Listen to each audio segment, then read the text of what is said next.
जय जगन्नाथ सांग मानी आपण माने समस्ते केमती अछंती आशा करछि भल थिबे। हैप्पी कार्तिक पूर्णिमा। आज भोर भोर आमे बाहरी आस्तिलु स्वप्नेश्वर मंदिर। तो आम बोइट मोर टंगा रेडी करूछु। प्रबल भिड़ थिला। टंगा हमर पूरा रेडी जाइछि। बो दुईटा बसेबो मु गोटे बसेबी। देखंतु टंगा केन देखा होछि।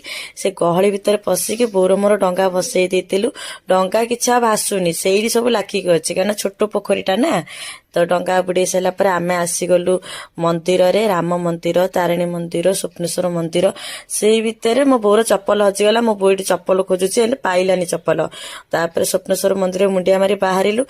आपण माने कहतु चप्पल हजिले भल ना खराब मते कहबे। सकाळ सकाळ टिके काकर पड़तिले एबे तो शीत बेसी होउनी। आ को माने सब 10टा बेले उठुथिबा पिला राति 4टा उठी गाधेकिना बाहरतिलो टंगा बसिया पई टिके कमेंट रे मते जणैबो। आ चप्पल हजिले भल कि नै से कथा भी मते कहबे। वीडियो देखिथिबार थैंक यू। लाइक और सब्सक्राइब कर